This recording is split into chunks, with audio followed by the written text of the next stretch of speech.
Welcome to my channel. I am Mahen Pratap Singh. In this video, I am going to talk to you on Saudi Arabia and Pakistan Defense Pact.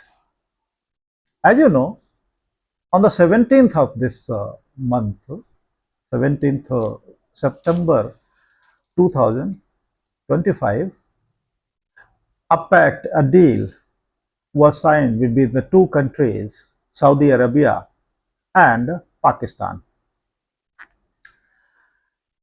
A Strategic Mutual Defense Agreement SMDA in Riyadh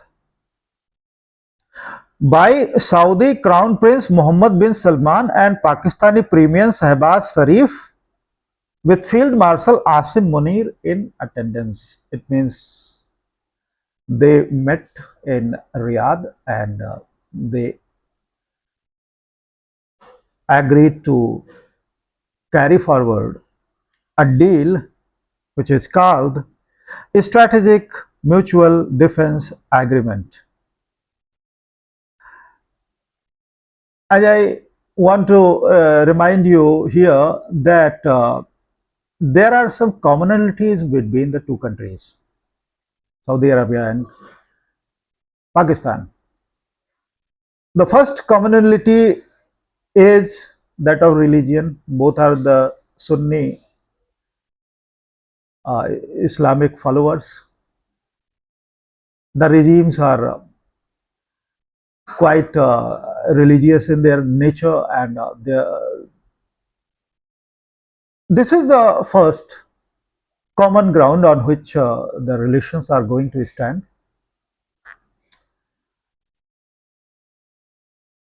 One thing I also want to remind you is that when in Pakistan and Saudi Arabia are signing a defense deal, their goals are different. They are poles apart in their perspectives, their aims they want to achieve. We will discuss all that in this video. Before going further, I want to tell you that since 1951, Saudi Arabia and Pakistan have been in defense ties. They have had defense ties. Pakistan has been providing military support to Saudi Arabia, and the golden period of that was 1979 to 1989, when nearly 20,000 strong Pakistani military contingent were deployed in Saudi Arabia to protect the holy harams and Al Saud, in addition to acting as the bulwark against Iran and Yemen. Two holy harams, as you know, that two holy shrines of Islam are located in Saudi Arabia, Mecca and Medina.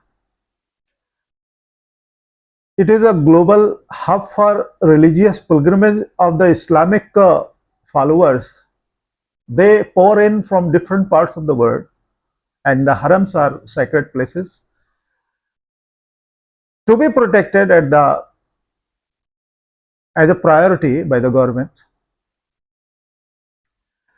So when Pakistan provided its military support, its defense personnel stationed on the soil of Saudi Arabia, not only did they protect the harams and the Saud, but they also protected Saudi Arabia's interests against those of the Iran and Houthis in Yemen. It means these two are pestering sores for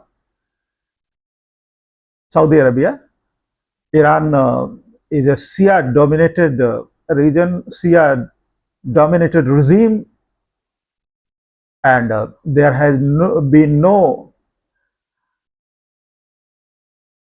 good relationship between the two, and the Houthis are always flexing their muscle against Saudi Arabia. They have targeted many key oil installations in Saudi Arabia, and for that they have been having this mutual cooperation since 1951. But it is not that this journey has always been smooth. Sometimes differences have occurred, and there has been presence of Shia troops in Pakistani army as well. And Saudi Arabian administration does not want Shias to be part of the contingent, to be part of the troops of the Pakistani military who set their foot on the soil of Saudi Arabia. And sometimes there has been a hiccup in the relationship. By 1990, the entire contingent was sent back. One thing to note, the descents went to such levels that by 1990, the military contingent which was protecting Saudi Arabia was sent back. But in the year 1990, one major incident forced Saudi Arabia to reconsider and bring back the Pakistanis to protect them. What happened? Iraq invaded Kuwait in 1990, and after that,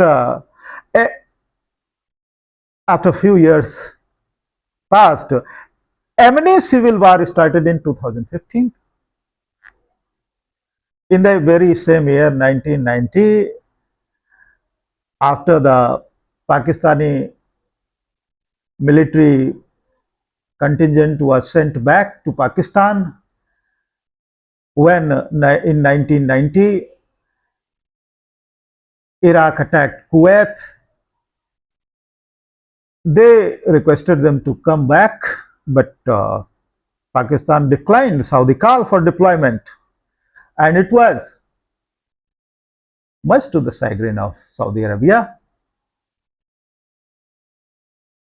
Pakistan avowedly limited their military involvement to defending the kingdom's holy harams against foreign invasion. Still, there was presence of the military of Pakistan in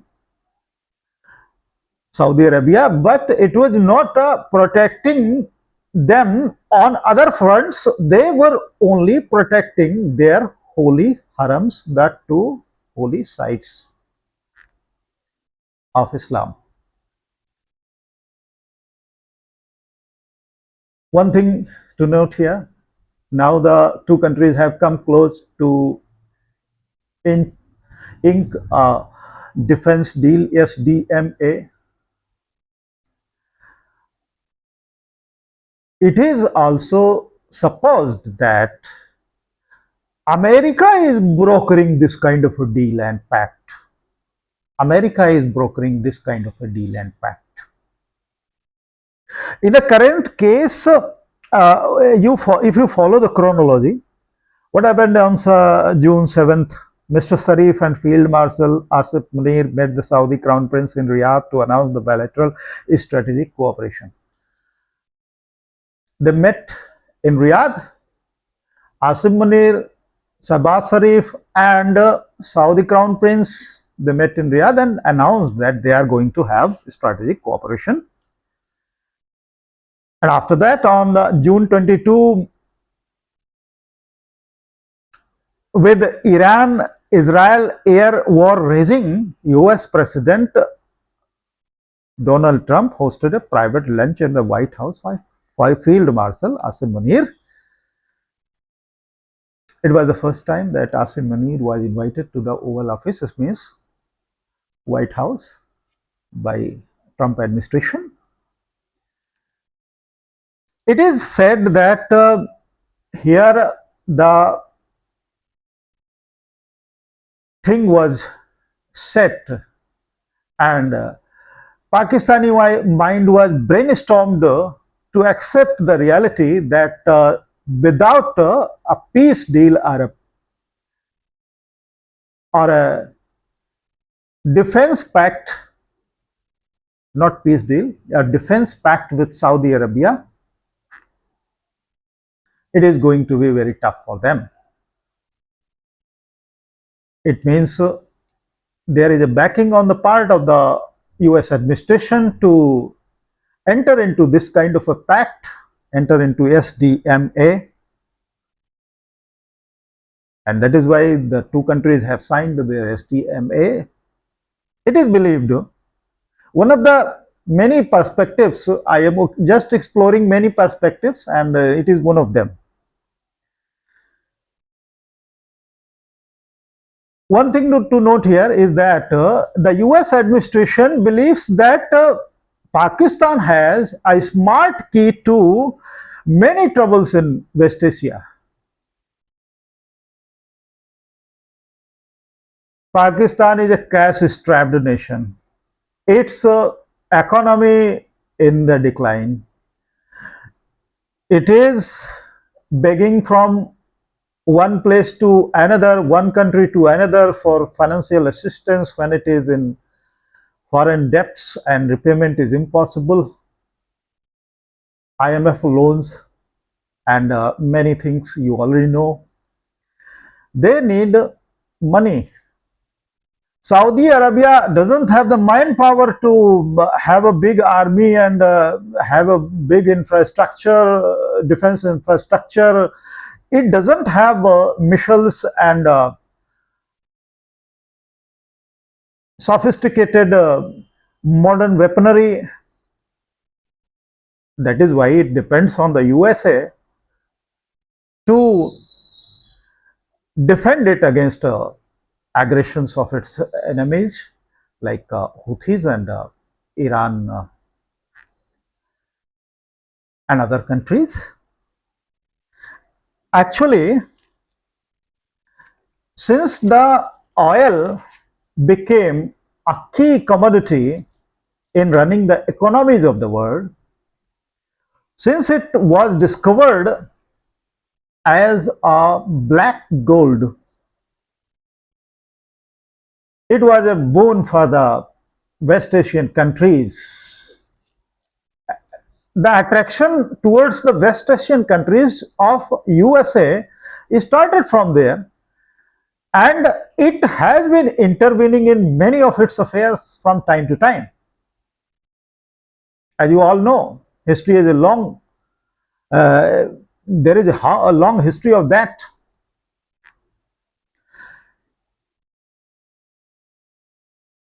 Now, America promised the GCC countries, Gulf Cooperation Council countries, there are 6 of them, to provide them ample security against foreign invasions, to protect their interests, and it has been doing till date. Doha is one, Qatar is one of them. Qatar is one of them. But since Qatar was attacked by Israel, and there was no condemnation on the part of the US administration in strong terms, and it looked like America was looking away from the reality, looking away and not going to take any tough action against Israel. When they saw, it means the GCC countries saw that Trump administration is not going to protect them when they are not protecting Qatar itself, where they have their largest air base, Al Udeid air base, and they are the strategic partners. When USA is not protecting them, how will they extend their support to them if a crisis of this nature descends on them? Uh,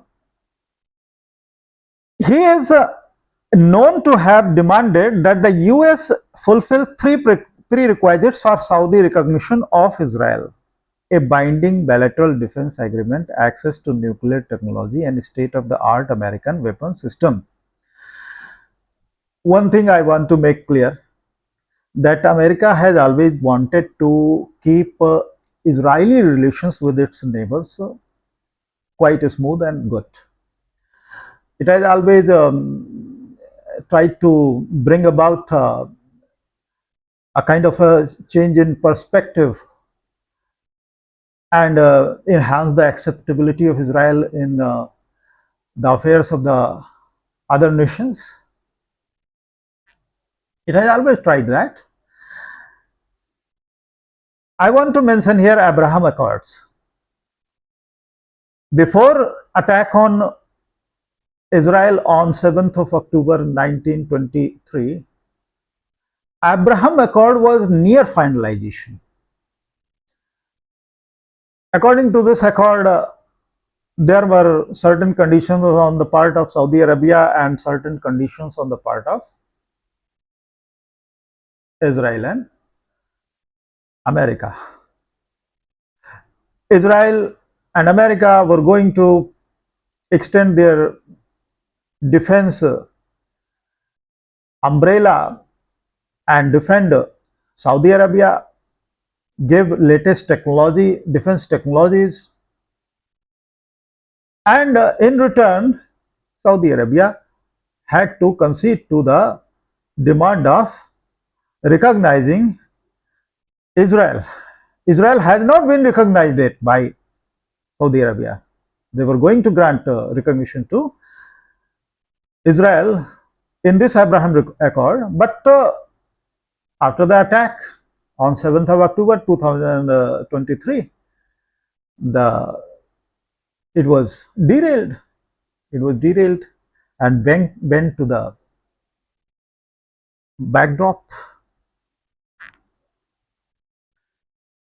Now, I want to make it clear that the death and destruction in Gaza has caused massive opprobrium, protest, and vitiated the political ambience in the Arab Islamic Ummah, forcing the kingdom which hosts Islam's two holiest shrines to postpone the move indefinitely. The September 9 Israeli air attack on Hamas office in Doha added an air of urgency to SMDA process. It was the first Israeli military attack on a GCC member. GCC members had got the promise of protection from America, and now a GCC member was being attacked, and this rattled the whole region, GCC of the GCC countries. Washington conceded to having been pre-informed by Israel. It did not defend the country as obligated and lamely offered assurance that such attacks would not be repeated. It was just a very flimsy assurance on the part of USA that such attacks will not occur on other members, but it sent a deep sense of fear among the GCC members that US is unreliable in this context, and now they cannot just rest assured and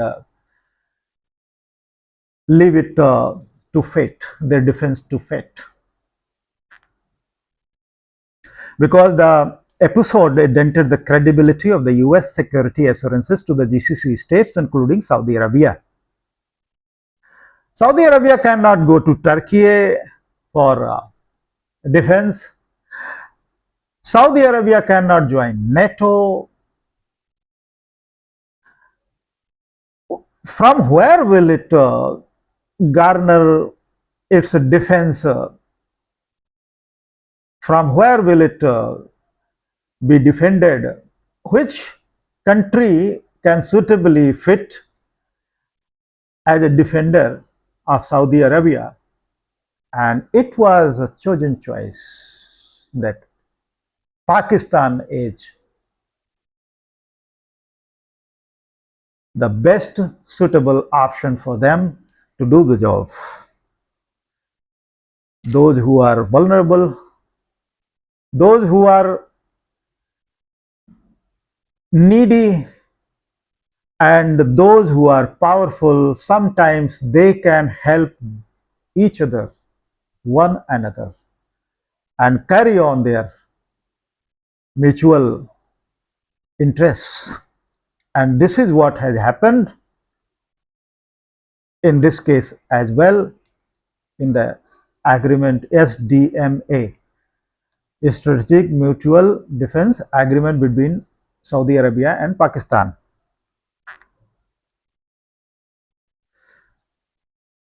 During the 1990-91 Kuwait war caused serious religious rift in the powerful Saudi clergy. One thing to note here, Saudi Arabia does not like armies of Turkey or Iran to enter its uh, its land. Why? There are religious angles as well. They don't want Shia Muslims to protect their harems and sorts.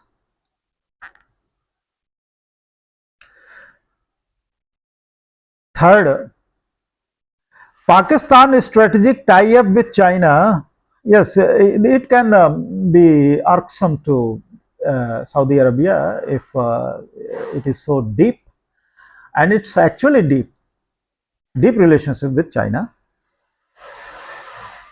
But no doubt it cannot be the very roadblock to halt it. It would be highly. Now, explore the third most important option. Will, when Saudi Arabia is attacked, Pakistan extend its nuclear umbrella, nuclear arsenal to protect Saudi Arabia? Will it offer its nukes to defend Saudi Arabia? If you believe Mr. Asim Munir, the defense minister of Pakistan, he has given a hint that it's possible. But soon after that, he withdrew the comment. It is not possible and not easy. If it is not possible, it is not easy.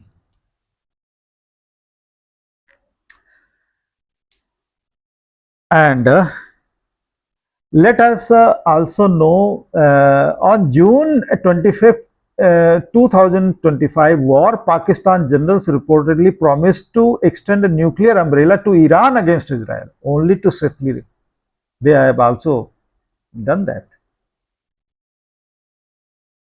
There can be surreptitious transfer of technology for developing nuclear weapons and delivery systems, and that cannot be ruled out as well. It means Pakistan cannot be trusted when it comes to transfer of technologies. A.Q. Khan, who was a nuclear scientist in Pakistan, had already hinted that it can be done. So the trust on Pakistan is very thin and flimsy on the part of the global community.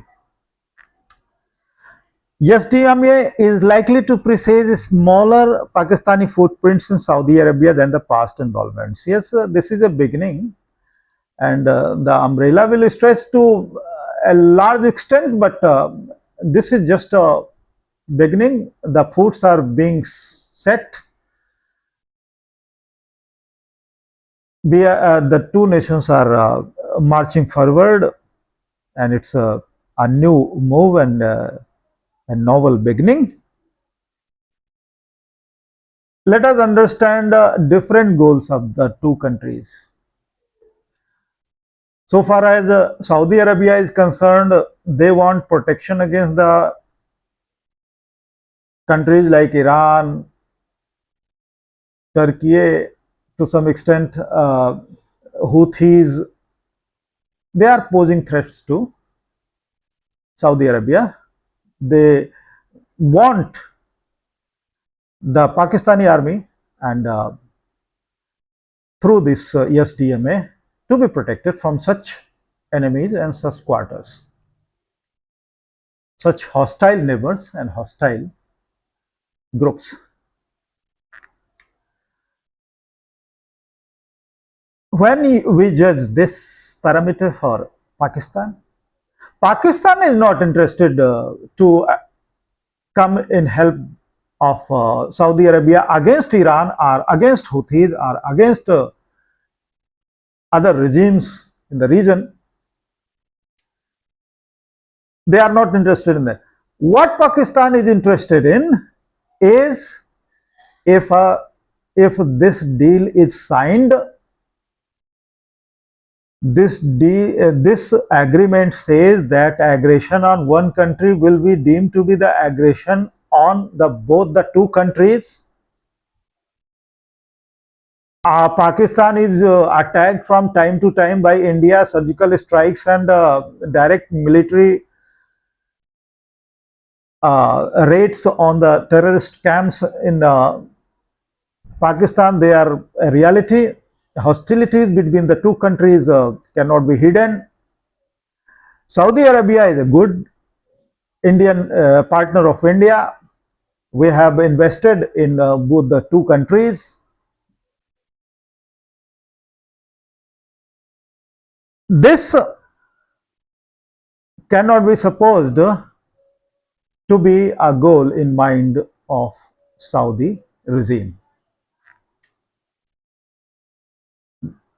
But a point to note here, Saudi Arabia does not want India to have a tilted in favor of Israel policies. It does not want India to pursue such policies which are tilted in favor of Israel. When Saudi Arabia is following a tilted policy in favor of Pakistan, where is the harm? If this is a tit for tat, you do this, I do this. You cannot blame me, and I cannot blame you.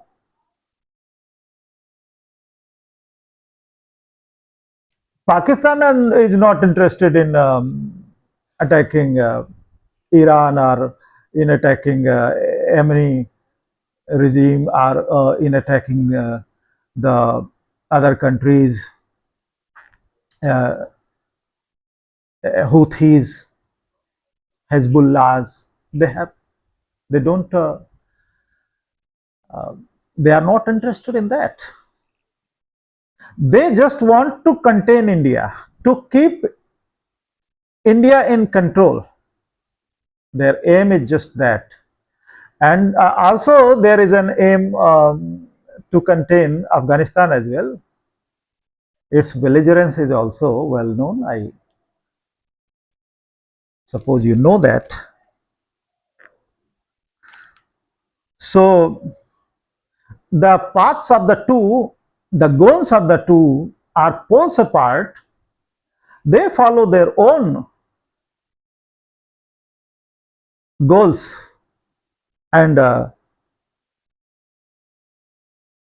as you know, why such a deal accrued when it was harmful. If Pakistan supports Saudi Arabia in against those countries who are its enemies, Will it be dragged into wider conflicts? Will it be invite a trouble for itself? Well, this deal, this agreement lead to freight ties between India and Saudi Arabia. The future will give a proper answer to this question, but this is dead sure that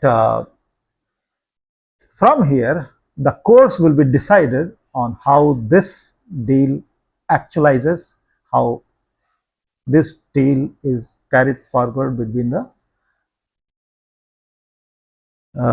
by the two countries. We have good relations with Saudi Arabia. We are the third largest petroleum products buyers from Saudi Arabia. We are the one of the largest economies in the world in terms of consumption. Saudi Arabia has pledged to invest $100 billion in India. The ties are very deep, relationships are very profound. Now here, balancing relationship between Saudi Arabia and Pakistan and India depends on the moves of Pakistan. If Pakistan is let loose and a tap on it is slackened, it can pose a real threat to the ties between the two countries, Saudi Arabia and India. But one thing to note here, and this is honesty on the part of Riyadh, that they had already informed India about what they are going to do with Pakistan, that they were going to enter into a defense pact. And these moves are being judged.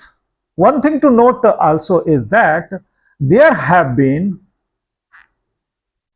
such deals from time to time between Saudi Arabia and Pakistan, and India's interests have not been harmed till date. Let us hope that they will not be harmed in future as well. Thank you. Thank you very much for watching my video.